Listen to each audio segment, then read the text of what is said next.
जय माता दी। हरे कृष्ण। प्रिय भक्तों, आप सभी का हार्दिक स्वागत है इस पावन दिव्य वीडियो में, जहां हम साथ मिलकर सुनेंगे प्रेरणादायक कथाएं और मास महात्म्य।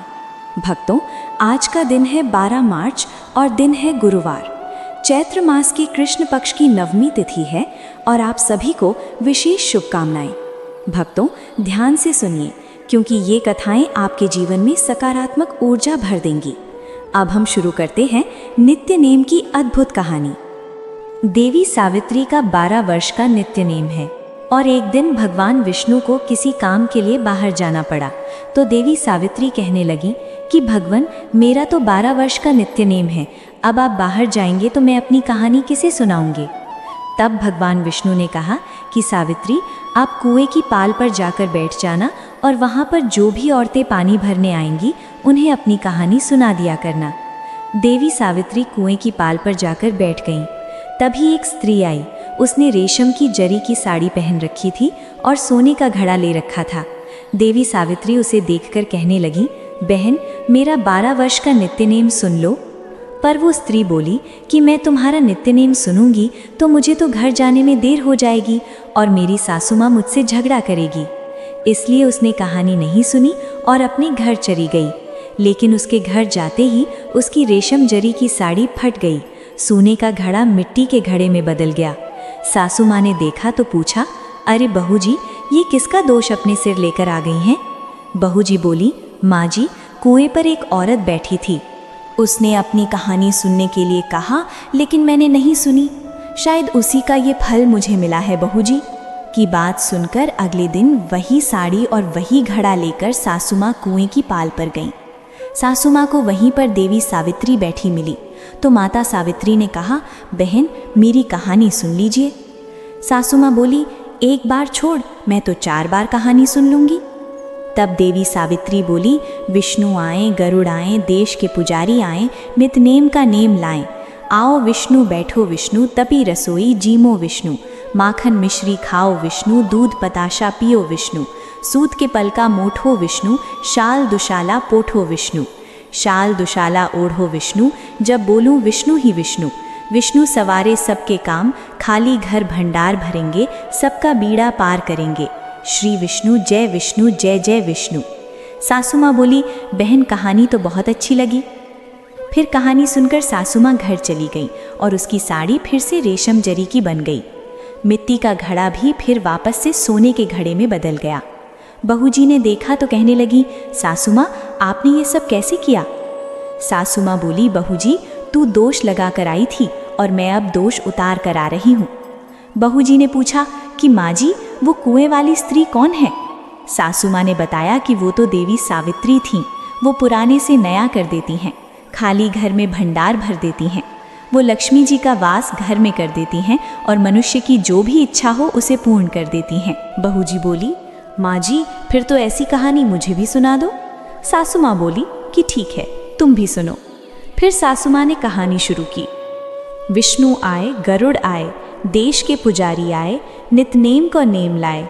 आओ विष्णु, बैठो विष्णु, तपी रसोई जीमो विष्णु, माखन मिश्री खाओ विष्णु, दूध बताशा पियो विष्णु, सूत के पलका मोठो विष्णु, शाल दुशाला पोठो विष्णु, शाल दुशाला ओढ़ो विष्णु, जब बोलो विष्णु ही विष्णु, विष्णु सवारे सबके काम, खाली घर भंडार भरेंगे, सबका बीड़ा पार करेंगे, बोलो श्री विष्णु जय विष्णु, जय जय विष्णु। कहानी सुनकर बहू जी बोली, माँ जी, कहानी तो बहुत अच्छी है। सासू माँ ने कहा, ठीक है, अब से हम इस कहानी को रोज़ किया करेंगे। अब सासू माँ बहू जी रोज़ सवेरे उठती, नहाती धोती और पूजा करने के बाद नित्य नेम की देवी सावित्री की कहानी कहती दी। एक दिन की बात है, उनके यहाँ पड़ोस की एक औरत आई और बोली कि बहन, ज़रा सी आँच तो देना। तो बहू जी बोली कि आँच तो अभी हमने जलाई ही नहीं। पड़ोस वाली बहन बोली, तो फिर तुम सुबह 4 बजे से उठकर क्या कर रही हो? तो उन्होंने कहा कि हम तो सुबह सुबह उठकर पूजा करते हैं, फिर देवी सावित्री की नित्य नेम की कहानी कहते हैं। पड़ोस वाली बहन ने उनकी बात सुनकर फिर कहा कि देवी सावित्री की कहानी कहने से तुम्हें क्या मिला? तब वे दोनों बोली कि देवी सावित्री की कहानी कहने से घर में भंडार भर जाते हैं, सारे काम पूर्ण हो जाते हैं, मन की इच्छा भी पूरी होती है। पड़ोस वाली बहन ने कहा, बहन, अगर ऐसा है तब तो फिर मुझे भी कहानी सुना दो। तब बहू जी बोली कि ठीक है, तुम भी ये कहानी सुन लो। विष्णु आए, गरुड़ आए, देश के पुजारी आए, नित नेम का नेम लाए। आओ विष्णु बैठो विष्णु, तपी रसोई जीमो विष्णु, माथन मिश्री खाओ विष्णु, दूध बताशा पियो विष्णु, सूत के पलका मूठो विष्णु, शाल दुशाला पोठो विष्णु, शाल दुशाला ओढ़ो विष्णु। जब बोलूं विष्णु ही विष्णु, विष्णु सवारे सबके काम, खाली घर भंडार भरेंगे, सबका बीड़ा पार करेंगे। श्री विष्णु जय विष्णु, जय जय विष्णु। पड़ोस वाली बहन ने इस कहानी को सुना तो कहने लगी, बहन कहानी तो बहुत अच्छी लगी। अब वो पड़ोस वाली बहन भी नित नेम देवी सावित्री की कहानी कहने लगी। कहानी कहने से देवी सावित्री ने पड़ोस वाली बहन के भी धन के भंडार भर दिए। देखते ही देखते अब तो पूरे मोहल्ले में नित नेम की कथा चल पड़ी और हर किसी की मनोकामना पूर्ण होने लगी। हे देवी सावित्री, जैसे आपने उन सभी के भंडार भरे, वैसे ही हमारे भी भरना। कहानी कहने वाले, सुनने वाले और हुंकार भरने वाले सबके भरना। सभी प्रेम से बोलिए, देवी सावित्री की जय। भक्तों, अब सुनिए चैत्र मास महात्म्य की कथा। मुनि विश्वामित्र ने पूछा, प्रभु, मूल प्रकृति आराध्या देवियों के संपूर्ण यथार्थ उपाख्यान में सुन चुका हूँ, जिनके श्रवण मात्र से प्राणी जन्म और मृत्यु के बंधन से मुक्त हो जाता है। अब मैं भगवती श्री लक्ष्मी और भवानी जी के वेद गोप्य रहस्य और उनके मंत्र के अनुष्ठान का प्रयोग, जो कि श्रुति में वर्णित है, सुनना चाहता हूँ। मुनीश्वर, आपने इन दोनों महान देवियों की महिमा भी भली भांति वर्णन की है। भला ऐसा कौन पुरुष है जो इनकी महिमा सुनकर गदगद न हो जाए? जिनके अंश से ये सारा जगत विद्यमान है, जो चराचर जगत पर शासन करती हैं तथा जिनकी भक्ति से मानव सहज ही कृतार्थ हो जाता है, उन भगवती श्री लक्ष्मी और भवानी जी के विधान, मंत्र और अनुष्ठान की पूजा का प्रकार बताने की कृपा कीजिए। भगवान ब्रह्मा कहते हैं, विश्वामित्र सुनो, ये वेद वर्णित रहस्य मैं तुम्हें बताता हूँ। ये सर्वोत्तम एवं परात्पर सा रहस्य जिस किसी के सम्मुख नहीं कहना चाहिए। इस रहस्य को सुनकर दूसरों से कहना उचित नहीं है, क्योंकि ये अत्यंत गुह्य रहस्य है। मूल प्रकृति स्वरूपिणी भगवती भुवनेश्वरी के सकाश से जगत की उत्पत्ति के समय दो शक्तियाँ प्रकट हुईं। श्री लक्ष्मी भगवान विष्णु के प्राणों की अधिष्ठात्री देवी हैं और श्री भवानी उनकी बुद्धि की अधिष्ठात्री। ये दोनों ही देवियाँ संपूर्ण जगत को नियंत्रण में रखती हैं और प्रेरणा प्रदान करती। विराट आदि चराचर सहित संपूर्ण जगत इन्हीं के अधीन है। अतः इन भगवती श्री लक्ष्मी और भवानी जी को प्रसन्न करने के लिए निरंतर उनकी उपासना करनी चाहिए। विश्वामित्र, पहले मैं श्री लक्ष्मी का मंत्र बतलाता हूँ, तुम भक्ति पूर्वक सुनो। इस श्रेष्ठ मंत्र का ब्रह्मा जी, विष्णु जी आदि देवताओं ने सदा सेवन किया है। श्री लक्ष्मी इस शब्द के अंत में चतुर्थी विभक्ति लगाकर उसके आगे वहनी जाया अर्थात स्वाहा शब्द जोड़ देना चाहिए, यानी कि श्री लक्ष्मय स्वाहा। ये भगवती श्री लक्ष्मी का षडक्षर मंत्र धर्म और अर्थ का प्रकाशक है। इसी के आदि में माया बीज अर्थात ह्रिंग का प्रयोग करें तो ये भगवती श्री लक्ष्मी वांछा चिंतामणि मंत्र कहा जाता है। मंत्र इस प्रकार है, ह्रीं श्री लक्ष्मय स्वाहा। असंख्य मुख और जिह्वा वाले भी इस मंत्र के महात्म्य का वर्णन नहीं कर सकते। सर्वप्रथम भगवान विष्णु ने भक्ति पूर्वक इस मंत्र का जप किया था। उस समय भगवान गोलोक में थे, रास का प्रारंभ था। मूल प्रकृति श्री लक्ष्मी देवी के आदेश से इस मंत्र के जप में भगवान की प्रवृत्ति हुई थी। फिर भगवान विष्णु ने श्री ब्रह्मा को, श्री ब्रह्मा ने विराट को, विराट ने धर्मदेव को और फिर धर्मदेव ने मुझे इसका उपदेश किया। इस प्रकार ये परंपरा चली आई। मैं निरंतर इस मंत्र का जाप करता हूँ, इसी से ऋषि मेरा सम्मान करते हैं। ब्रह्मादि संपूर्ण देवता नित्य प्रसन्न होकर उन भगवती श्री लक्ष्मी का ध्यान करते हैं, क्योंकि यदि श्री लक्ष्मी की पूजा न की जाए तो पुरुष भगवान विष्णु की पूजा का अनाधिकारी समझा जाता है। इसीलिए संपूर्ण विष्णु भक्तों को चाहिए कि भगवती श्री लक्ष्मी की उपासना अवश्य करें। ये देवी भगवान विष्णु के प्राणों की अधिष्ठात्री हैं, अतः भगवान इनके अधीन रहते हैं। भगवान विष्णु के रास की ये नित्य स्वामिनी हैं। इन श्री लक्ष्मी के बिना भगवान विष्णु क्षण भर भी नहीं ठहर सकते। संपूर्ण कामनाओं को सिद्ध करने के कारण इन देवी का नाम श्री लक्ष्मी हुआ है। यहाँ जितने भी मंत्र उद्धृत हुए हैं उनमें ये जो श्री लक्ष्मी का मंत्र है, इसका ऋषि मैं ब्रह्मा हूँ।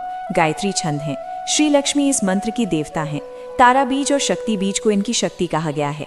मुने, इनके बाद रासेश्वरी भगवती श्री लक्ष्मी का सामवेद में वर्णित पूर्वोक्त विधि के अनुसार ही ध्यान करना चाहिए। भगवती श्री लक्ष्मी का वर्ण श्वेत चंपक के समान है। इनका मुख ऐसा प्रतीत होता है मानो शरद ऋतु का चंद्रमा हो। इनका श्री विग्रह असंख्य चंद्रमा के समान चमचम रहा है। आंखें शरद ऋतु के विकसित कमल की तुलना कर रही हैं। इनके अधर बिंबा फल के समान श्रोणी स्थूल और नितंब करधनी से अलंकृत हैं। कुंद पुष्प के समान इनकी स्वच्छंद दंत पंक्ति से इनकी विचित्र शोभा होती है। पवित्र चिन्मय दिव्य रेशमी वस्त्र इन्होंने पहन रखे हैं। इनके प्रसन्न मुख पर मुस्कान छाई हुई है। रत्नमय भूषणों से विभूषित ये देवी सदा 12 वर्ष की अवस्था की ही प्रतीत होती हैं। श्रृंगार की तो मानो ये समुद्र ही हैं। भक्तों पर कृपा करने के लिए इनमें समय समय पर चिंता उठा करती है। इन्होंने अपने केशव में मल्लिका और मालती की मालाओं को धारण कर रखा है, जिससे इनकी शोभा विचित्र हो रही है। इनके सभी अंग अत्यंत सुकोमल हैं। रासमंडल में विराजमान होकर ये देवी सबको अभय प्रदान करती हैं। ये शांत स्वरूपा देवी सदा शाश्वत यौवना बनी रहती हैं। गोपियों की स्वामिनी बनकर ये रत्नमय सिंहासन पर विराजमान है। ये परमेश्वरी देवी भगवान विष्णु के प्राणों की अधिदेवता हैं और वेदों ने इनकी महिमा का वर्णन किया है। इस प्रकार हृदय में ध्यान करके बाहर शालिग्राम की मूर्ति, कलश अथवा 8 दल वाले यंत्र पर श्री लक्ष्मी देवी का आह्वान करके विधि पूर्वक पूजन करना चाहिए। और पूजन का क्रम इस प्रकार है। पहले देवी का आवाहन करें, इसके बाद आसन आदि अर्पण करें। मूल मंत्र का उच्चारण करके ये आसन आदि पदार्थ भगवती के सम्मुख उपस्थित करने चाहिए। उनके चरणों में पाद्य देने का विधान है। अर्घ्य मस्तक पर देना चाहिए। मुख के सम्मुख जल ले जाकर मूल मंत्र से 3 बार आचमन कराना चाहिए। इसके बाद मधुपर्क निवेदन करके श्री लक्ष्मी के लिए एक पयस्विनी गौ देनी चाहिए, जिसके बाद उन्हें स्नान गृह में पधराकर वहीं इनकी पूजा संपन्न करें। तेल आदि सुगंधित वस्तु लगाकर सविधि स्नान कराने के बाद 2 वस्त्र अर्पण करें। अनेक प्रकार के अलंकारों से अलंकृत करके चंदन अर्पण करें। अनेक प्रकार के पुष्पों की मालाएं तथा तुलसी निवेदन करें। पारिजात और कमल आदि नाना प्रकार के पुष्प चढ़ाएं। इसके बाद परमेश्वरी श्री लक्ष्मी के पवित्र परिवार का अर्चन करना चाहिए। पूर्व अग्निकोण और वायव्य दिशा के मध्य में श्री लक्ष्मी के दिक् संबंधी अंग की पूजा होती है। इसके बाद अष्टदल यंत्र को आगे करके उसके अग्रभाग में मालावती, अग्निकोण में माधवी, दक्षिण में रत्नमाला, नैऋत्य कोण में सुशीला, पश्चिम में शशिप्रभा, वायव्य कोण में पारिजाता, उत्तर में परावती तथा ईशान कोण में सुंदरी, प्रियकारिणी, इन दिशाओं के दलों में बुद्धिमान पुरुष उपर्युक्त देवियों की पूजा करें। यंत्र पर ही दल के बाहर ब्रह्मा आदि देवताओं, सामने भूमि पर दिक्पालों और वज्र आदि आयुधों की अर्चना करें। इस प्रकार भगवती श्री लक्ष्मी की पूजा करनी चाहिए। ये पूर्व कथित देवता देवी के आवरण हैं। इनके साथ गंध आदि उत्तम उपचारों से बुद्धिमान पुरुष भगवती श्री लक्ष्मी की अर्चना करें। इसके बाद इनके सहस्त्रों नामों का पाठ करके स्तुति करनी चाहिए। यत्न पूर्वक इन देवी के मंत्र का नित्य 1000 जप करने का विधान है। इस प्रकार जो पुरुष रासेश्वरी परम पूज्य श्री लक्ष्मी देवी की अर्चना करते हैं, वे भगवान विष्णु के समान ही सदा गोलोक में निवास करते हैं। जो बुद्धिमान पुरुष शुभ अवसर पर भगवती श्री लक्ष्मी का जन्मोत्सव मनाता है, उसे रासेश्वरी श्री लक्ष्मी अपना सानिध्य प्रदान कर देती हैं। गोलोक में सदा निवास करने वाली भगवती श्री लक्ष्मी किसी कारण से ही वृंदावन में पधारी। यहाँ बताए हुए संपूर्ण मंत्रों की वर्ण संख्या विधान के अनुसार होनी चाहिए। इसे पुरश्चरण कहा गया है। इसमें मंत्र का दशांश हवन करना चाहिए। दूध, मधु और घी आदि स्वादिष्ट पदार्थों से युक्त तिलों द्वारा भक्ति से संपन्न होकर हवन करें।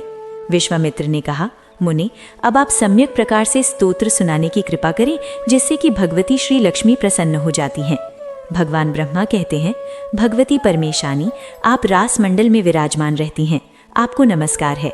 रासेश्वरी, भगवान विष्णु आपको प्राणों से भी अधिक प्रिय मानते हैं, आपको नमस्कार है। करुणानभे, आप त्रिलोक की जननी हो, मैं आपको नमस्कार करता हूँ, आप मुझ पर प्रसन्न होने की कृपा करो। ब्रह्मा, विष्णु आदि समस्त देवता आपके चरण कमलों की उपासना करते हैं। जगदम्बे, आप सरस्वती, सावित्री, शंकरी, गंगा, पद्मावती और षष्ठी मंगल चंडिका इन रूपों से विराजती हैं, आपको नमस्कार है। आप तुलसी रूपे हैं, आपको नमस्कार है। लक्ष्मी स्वरूपिणी, आपको नमस्कार है। भगवती भवानी, आपको नमस्कार है। सर्वरूपिणी, आपको नमस्कार है। जननी, आप मूल प्रकृति स्वरूपा एवं करुणा की सागर हो। हम आपकी उपासना करते हैं, अतः आप इस संसार सागर से हमारा उद्धार करने की कृपा करो। जो पुरुष त्रिकाल संध्या के समय भगवती श्री लक्ष्मी का स्मरण करते हुए उनके इस स्तोत्र का पाठ करता है, उसके लिए कभी कोई भी वस्तु किंचित मात्र भी दुर्लभ नहीं हो सकती। आयु समाप्त होने पर शरीर का त्याग कर वो बड़ भागी पुरुष गोलोक में जाकर रास मंडल में नित्य स्थान पाता है। और ये परम रहस्य जिस किसी के सामने नहीं कहना चाहिए विप्रवर।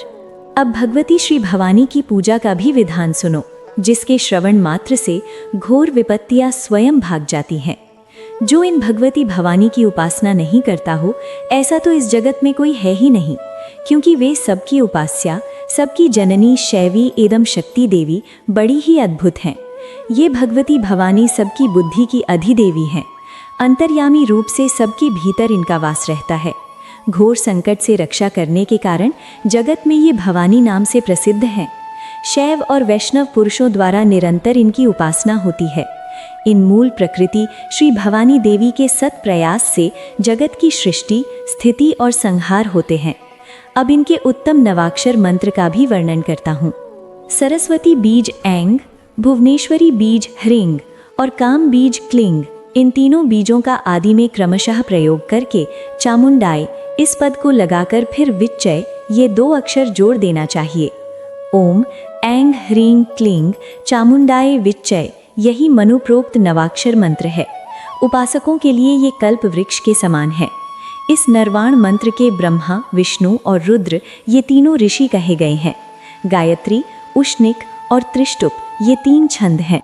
महाकाली, महालक्ष्मी और महासरस्वती देवता हैं तथा रक्तदंतिका, भवानी एवं भ्रामरी बीज हैं। नंदा, शाकंबरी और भीमा शक्तियां कही गई हैं। धर्म, अर्थ, काम और मोक्ष की प्राप्ति के लिए इस मंत्र का प्रयोग किया जाता है। ऐंग रेंग क्लिंग 3 बीज मंत्र, चामुंडाई ये 4 अक्षर तथा विच्चय में 2 अक्षर यही मंत्र के अंग हैं और प्रत्येक के साथ नमः, स्वाहा, वशट, हूम, वशट और फट ये 6 जाति संज्ञक वर्ण लगाकर शिखा, दोनों नेत्र, दोनों कान, नासिका, मुख और गुदा आदि स्थान में इस मंत्र के वर्णों का न्यास करना चाहिए। और ध्यान इस प्रकार से करें। महाकाली का ध्यान करते हुए कहें, 3 नेत्रों से शोभा पाने वाली भगवती महाकाली की मैं उपासना करता हूँ। वे अपने हाथों में खड्ग, चक्र, गदा, बाण, धनुष, परिघ, शूल, भूषुंडी, मस्तक और शंख धारण करती हैं। वे समस्त अंगों में दिव्य आभूषणों से विभूषित हैं। उनके शरीर की कांति नीलमणि के समान है तथा वे 10 मुख और 10 पैरों से युक्त हैं। कमलासन ब्रह्मा जी ने मधु और कैटब का वध करने के लिए इन महाकाली की उपासना की थी। इस प्रकार काम बीज स्वरूपिणी भगवती महाकाली का ध्यान करना चाहिए। महालक्ष्मी जी का ध्यान करते हुए इस प्रकार से कहें कि जो अपने हाथों में अक्षमाला, फरसा, गदा, बाण, वज्र, पद्म, धनुष, कुंडिका, दंड, शक्ति, खड्ग, ढाल, घंटा, मधुपात्र, त्रिशूल, पाश और सुदर्शन चक्र धारण करती हैं, जिनका वर्ण अरुण है तथा जो लाल कमल पर विराजमान हैं, उन महिषासुर मर्दिनी भगवती महालक्ष्मी का मैं भजन करता हूँ। महासरस्वती का ध्यान जो अपने कर कमलों में घंटा, शूल, हल, शंख, मूसल, चक्र, धनुष और बाण धारण करती हैं, कुंद के समान जिनकी मनोहर और कांति है, जो शुंभ आदि दैत्यों का विनाश करने वाली हैं, वाणी बीज जिनका स्वरूप है तथा जो सच्चिदानंदमय विग्रह से संपन्न है, उन भगवती महासरस्वती का मैं ध्यान करता हूँ। हे विश्वामित्र, हे भगवती श्री भवानी के पूजन का प्रकार मैं तुमसे बता चुका। इसके प्रभाव से पुरुष कृतार्थ हो जाते हैं। संपूर्ण देवता भगवान श्री हरि, ब्रह्मा, प्रमुख मनुगण, ज्ञान निष्ठ मुनि, आश्रमवासी योगी तथा लक्ष्मी जी आदि देवियाँ ये सब के सब भगवती श्री भवानी का ही ध्यान करते हैं। उसी समय जन्म की सफलता समझी जाती है जब भगवती श्री भवानी का स्मरण हो जाए। 14 मनुओं ने भगवती श्री भवानी के चरणों का ध्यान करके ही मनुपद को प्राप्त किया है। इन श्री भवानी की कृपा से ही देवता अपने अपने स्थान पर विराजमान रहते हैं। मुने, संपूर्ण उपाख्यान परम रहस्यमय है।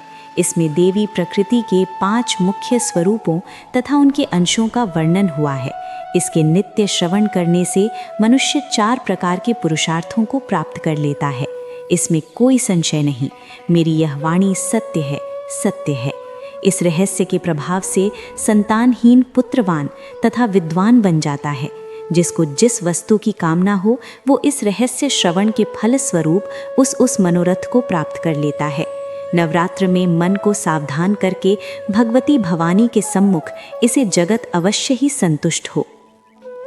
एक अध्याय का भी पाठ कर लेता है तो भगवती उसके हो जाती है, क्योंकि ये शक्ति जय श्री विष्णु की है। परम रहस्य में इस विषय में अथवा की कर कमल से यह परीक्षा होती है। अपने मनोरथ के निमित्त संकल्प करके पुस्तक की अर्चना करने का विधान है। इसके बाद जगदीश्वरी देवी जगदम्बा को पुनः पुनः प्रणाम करे। उस समय एक कन्या को भली भांति स्नान कराकर यहाँ विराजमान करे। उसकी सविधि पूजा करके उसे स्वर्ण शला का अर्पण करे। यदि वो कन्या प्रसन्न हो तो भगवती की प्रसन्नता, अप्रसन्न हो तो भगवती की अप्रसन्नता तथा उदासीन हो तो भगवती की उदासीनता समझनी चाहिए। देवी की प्रसन्नता, अप्रसन्नता अथवा उदासीनता के अनुसार ही कर्म का शुभ या अशुभ फल होना निश्चित है। ऐसा कहकर भगवान ब्रह्मा शांत हो गए। यह था चैत्र मास महात्म्य का आज का अध्याय। इसके आगे का वृतांत आप सभी कल सुनिएगा। अब सुनिए श्री तुलसी चालीसा पाठ। जय जय तुलसी भगवती सत्यवती सुखदानी, नमो नमो हरिप्रेसी श्री वृंदागुण खानी। श्री हरि शेष विरजनी देहु अमरवर अम्ब, जनहित हे वृंदावनी अब न करहूँ विलंब। धन्य धन्य श्री तुलसी माता, महिमा अगम सदा श्रुति गाता। हरि के प्राण से तुम प्यारी, हर हेतु तू किन्हो तब भारी। जब प्रसन्न है दर्शन दीनो, तब कर जोरी बिनय उसकीनो। हे भगवंत कंत मम होई, दीन जानी जन छाड़हूँ छोहूँ। सुनी लक्ष्मी तुलसी की बानी, दीन हो श्राप गद पर आनी। उस अयोग्य वर मांगन हारी, हो विटप तुम जड़तनुधारी। सुनी तुलसी ही श्रप्यो देही ठामा, करहु वास तोहु नीचन धामा। दियो वचन हरि तप तत्काला, सुनहु सुमुखी जन होहु विहाला। समय पाई व्यवहरो पाती, तोरा पूजह आस वचन सत मोरा। तब गोकुल में गोप सुदामा, तास भई तुलसी तु बामा। कृष्ण रास लीला के माही, राधे सखिए प्रेम लखनाही। दियो श्राप तुलसी ही तत्काला, नर लोक ही तुम जन्महु बाला। युगोपव दानव राजा शंख, चूर्ण नामक शिर ताजा। तुलसी भई तासु की नारी, परम सती गुण रूप अगारी। असु देव कल्प भीत जब गयो, कल्प तृतीय जन्म तब भयो। वृंदा नाम भयो तुलसी को, असुर जलंधर नाम पति को। कर अति द्वंद अतुल बलधामा, कीन्हा शंकर से संग्रामा। जब निज सैन्य सहित शिवहारे, मरहना तब हर हर ही पुकारे। पतिव्रता वृंदा थी नारी, को न सके पतिह संहारी। तब जलंधर ही वेश बनाई, वृंदा ढिग हरि पहुँच्यो जाई। शिवहित लकर कपट प्रसंगा, कियो सत्यत्व धर्म तो ही भंगा। भयो जलंधर कर संहारा, सुनी उर शोक अपारा। तिहि क्षण दियो कपट हरिताला, लख वृंदा दुख गिरा उचारी। जलंधर जस हत्यो अभीता, सोई रावण तस हरहि सीता। असु प्रस्तर समहृदय तुम्हारा, धर्म खंडी मम पति ही संहारा। यही कारण श्राप हमारा, होवे तनु पाषाण तुम्हारा। सुनी हरि तुरंत ही वचन उचारे, प्यारी दियो श्राप बिना चारे। लख्यो न निज करतूत पति को, छलन चाहियो जब पार्वती को। जड़मती तू असु जड़ रूपा, जग में है तुलसी विटप अनूपा। भाग्य रूप हम शालीग्रामा, नदी गंड की बीच ललामा। जो तुलसी दल हम चढ़ा हैं, सब सुख भोगी परमपद पई हैं। बिनु तुलसी हरि जलत शरीरा, अतिशय उठत शीश उर्पीरा। जो तुलसी दल हरि शीर धारत, सो सहस्त्र घट अमृत दारत। तुलसी हरि मन रंजन निहारी, रोग दोष दुख भंज निहारी। प्रेम सहित हरि भजन निरंतर, अंतर तुलसी राधा में नांतर। व्यंजन हो 56 प्रकारा, बिनु तुलसी दल न हरि है प्यारा। सकल तीरथ तुलसी तरु छाही, लखत मुक्ति जन संचय नाही। कवि सुंदर एक हरिगुण गावत, तुलसी है निकट सहज गुण पावत। बसत निकट दुर्वासा साधामा, जो प्रयास ते पूर्व ललामा। पाठ करहो जो नित नर नारी, हो सुख भासे है त्रिपुरारी। तुलसी चालीसा पढ़, तुलसी तरु गृहधारी। दीप दान कर पुत्र फल पाव, बंध्या नारी सकल दुख दर। हारहि परम प्रसन्न आशिधन जन वेढ़, गृह बसह पूना अत्र लाही। अभिमत फल जगत महिलाही, पूरण सब काम जह दल अर्पह। तुलसी ते सहस बसह हरिराम। तुलसी महिमा नाम लख, तुलसी सुत सुखराम। मानस 40 रचो, जग में तुलसीदास। तुलसी महारानी की जय। श्री हरि विष्णु भगवान की जय। तुलसी महारानी नमो नमो। हरिति पटरानी नमो नमो। नमो नमो तुलसी महारानी नमो नमो। धन तुलसी पूर्ण तप कीनो। धन तुलसी पूर्ण तप कीनो। शालीग्राम बनी पटरानी नमो नमो तुलसी महारानी नमो नमो। जाके पत्र मंजरी कोमल। जाके पत्र मंजरी कोमल। श्रीपति कमल चरण लपटानी नमो नमो। नमो तुलसी महारानी नमो नमो। धूप दीप नैवेद्य आरती। धूप दीप नैवेद्य आरती। पुष्पन की वर्षा वर्षानी नमो नमो। तुलसी महारानी नमो नमो। 56 भोग 3600 व्यंजन। 56 भोग 3600 व्यंजन। बिनु तुलसी हरि एक नमानी नमो नमो। बिन तुलसी हरि एक नमानी। तुलसी महारानी नमो नमो। सभी सखी मैया तेरो यश गावे। सभी सखी मैया तेरो यश गावे। भक्ति दान दीही महारानी नमो नमो। तुलसी महारानी नमो नमो। हरि की पटरानी नमो नमो। नमो नमो तुलसी महारानी नमो नमो। तुलसी मैया की जय। भक्तगण, आपको ये कथाएं कैसी लगी हमें कमेंट करके ज़रूर बताइएगा। अगर आपको कथाएं अच्छी लगती हैं तो वीडियो को लाइक कीजिएगा और चैनल को ज़रूर सब्सक्राइब कीजिएगा। मिलते हैं अगली कथा में। राधे राधे भक्तगण।